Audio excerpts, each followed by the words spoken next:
Como cada sábado, ya estamos con Guillermo Fantoni para recorrer la historia de las artes visuales en Rosario. Hola Guillermo, ¿cómo te va? Buen sábado. Hola Patricia, buen sábado para vos y para todos y todas que nos están escuchando. Bueno, y hoy nos metemos nuevamente con la historia, ¿no? Del arte rosarino. Exacto, volvemos un poco a la historia después de haber hecho varios paneos por el presente. Y el punto de partida de la intervención de hoy es una pequeña publicación que llevaba por título Guía de Arte y Cultura. Eran unas pocas páginas, más o menos como una hoja oficio, poco más grande que una cuatro plegada, con algunas páginas donde se condensaba la programación artística y cultural de la ciudad, o por lo menos en parte de lo que esa programación ofrecía. ¿De qué año Lo estamos que hablando? de 1980.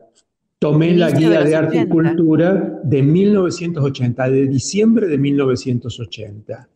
Entonces, esta pequeña publicación nos permite, digamos, acercarnos en parte a lo que era el panorama cultural de la ciudad. Y lo que aparece en primer lugar son las galerías de arte. Por lo menos vemos unas 10, 12 galerías. Por ejemplo, la Galería Áurea, Fontana Artis, Fanny González, Raquel Real, Cras Artes Plásticas, Sala de la Pequeña Muestra, Miró Artes Plásticas, que fue la última en aparecer en ese momento, que son las galerías de arte moderno.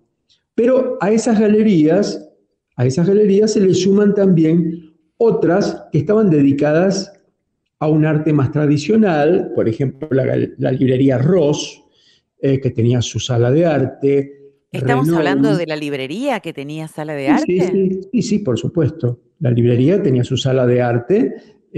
Renom, que era una casa de fotografía que descendía de la vieja casa Whitcomb, que también tenía su sala de arte. La Galería 10, que era una vieja galería de la ciudad. Y había un par más, como Firenze o el FAN, que tenían, digamos, obras en esa clave estética, ¿no? Una clave más tradicional, alejada de, digamos, las disrupciones del arte moderno.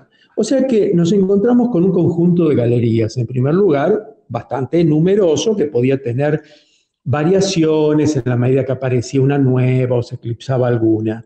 Por otro lado, las instituciones culturales, museos, centros culturales, asociaciones, como por ejemplo el Centro Cultural Bernardino Rivadavia, el actual Fontana Rosa, el Museo Castañino, el Museo Esteves, o la Asociación Amigos del Arte, que si bien no era lo que había sido en los años 50, que fue su momento más glorioso, 40, 50, todavía seguía teniendo una actividad considerable.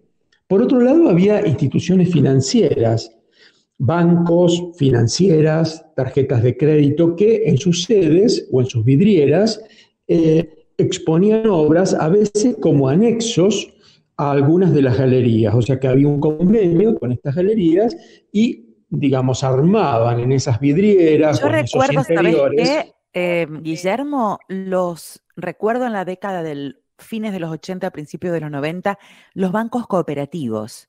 Bueno, la banca cooperativa es una, digamos, por los vínculos que podían tener con algunas galerías, y por otro lado, además de la banca cooperativa, digamos, bancos más tradicionales, como el Banco de Galicia, en su tradicional esquina de Santa Fe y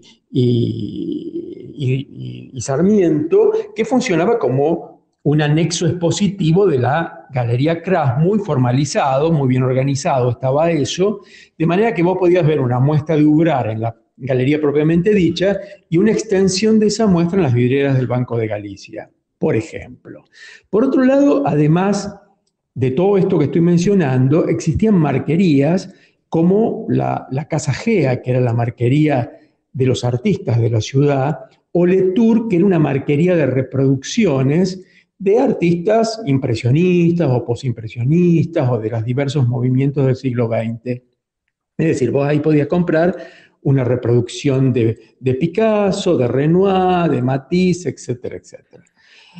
También había casas de marcos, como la antigua Casa Beltramino, donde se enmarcaban abanicos o grabados o litografías, que era como una extensión del anticuariado. Por otro lado, había pinturerías artísticas, la artística Junoy, Villalba, la Casa Miranda, que eran las más conocidas ¿Qué son porque pinturerías tenían artísticas? Perdón. y pinturerías donde se compraban los soportes, las pinturas, las herramientas para, digamos, producir arte. Ahí comprabas Bien. pasteles, acuarelas, Los óleos, insumos, los claro. insumos y las herramientas, ¿no? Que eran muchas. Además de estas que menciono, había otras tantas que proveían de papeles, cartulinas, digamos, cartones entelados y demás. Por otro lado, numerosísimos talleres para niños, para adultos, para adolescentes, algunos sumamente especializados en alguna, digamos, edad en particular, ¿no? También los talleres de historia del arte, de cerámica, de danza y de música. Es decir, había un conglomerado de talleres que giraba en torno al mundo del arte. Y por otro lado, había otros espacios que podían ser como mueblerías, casas de decoración donde se vendían petimuebles, objetos de arte, pinturas, reproducciones, artesanías. Es decir, ¿qué es todo esto? Bueno, justamente nosotros estamos viendo lo que ofrece o la oferta cultural de fin de año en 1980, donde las galerías, por ejemplo, ofrecían obras de trastienda.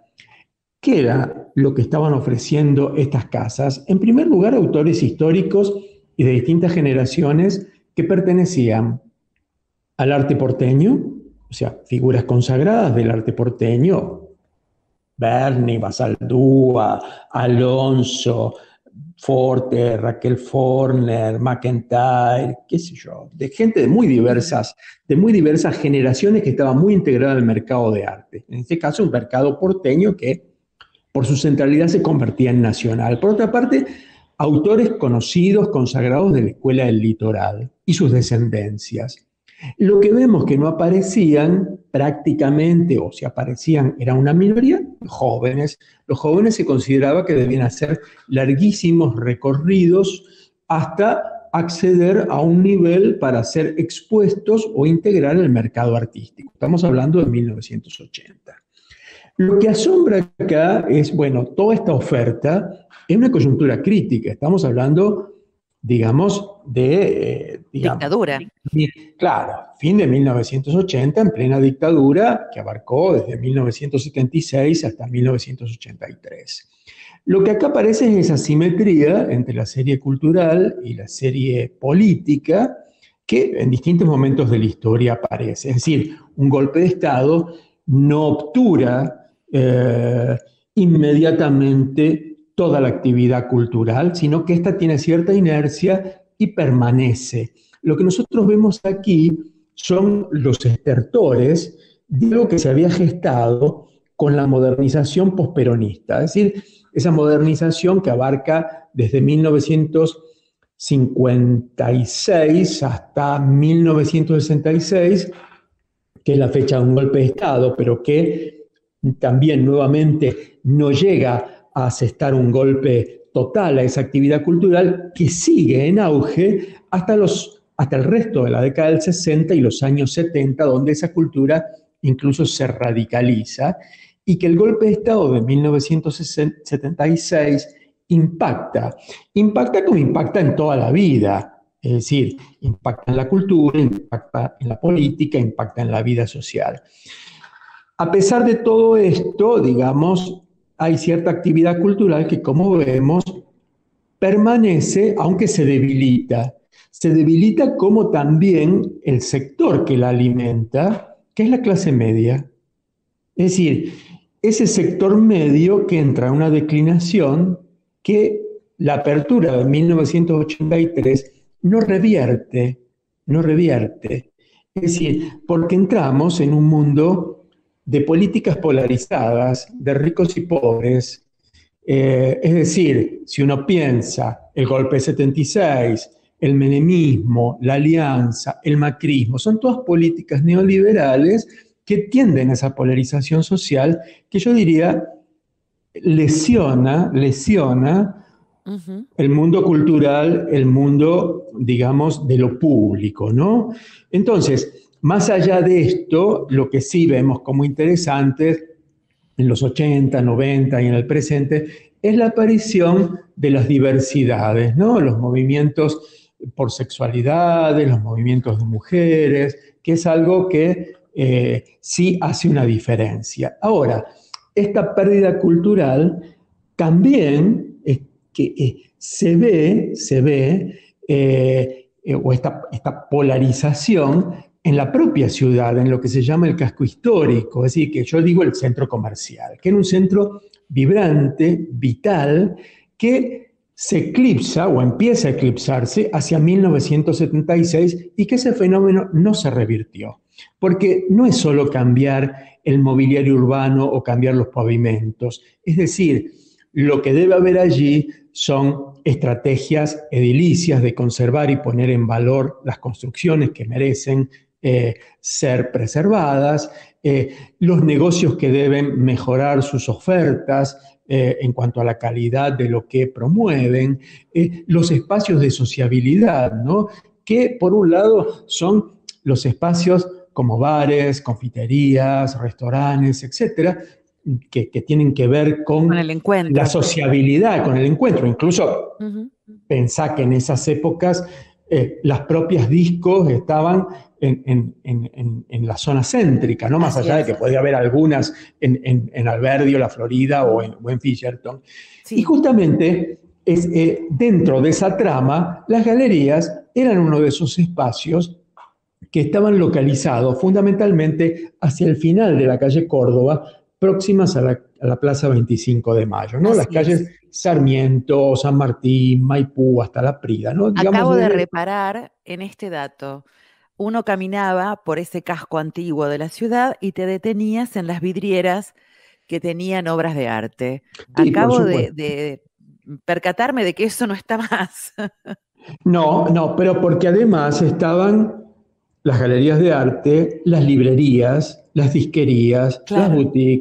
las boutiques, los negocios, las confiterías, los bares y ese universo, digamos, de oferta, que era una oferta calificada, ¿no? Era una Ujú. oferta, digamos, desde la indumentaria que se promovía hasta las casas de decoración o las distintas boutiques o para las Pasaban distintas por el edades. diseño. Sí, estaban allí, estaban localizadas en esa Bien. zona, digamos, en toda la calle Córdoba, que iba que iba desde la Plaza 25 de Mayo hasta Corrientes y después, digamos, de Corrientes hacia Oroño también seguía habiendo negocios, aunque era una zona más residencial, más para habitar, más allá de que había, digamos, diversos negocios. Y Bien. justamente las galerías de arte transitaban, digamos, estaban en ese paseo. ¿Eh? Bueno, seguramente volveremos con este tema en otra oportunidad porque da para charlar muchísimo. El Sí, pantallazo que acabas de hacer de una época de la ciudad donde había cantidad de arte, ¿no? Negocios dedicados a esto porque funcionaban, sin sí, y dudas. tengamos en cuenta que estamos hablando de los últimos estertores, no del momento esplendoroso de los 60, Claro. 50, 60, de la gran modernización social y cultural, sino del momento en que esto declina inevitablemente. Eh, pero visto desde el presente, se lo ve como algo llamativo. Bien. Guillermo, muchísimas gracias. Hasta el próximo sábado. Gracias a vos y un saludo para todos y todas. Hasta luego.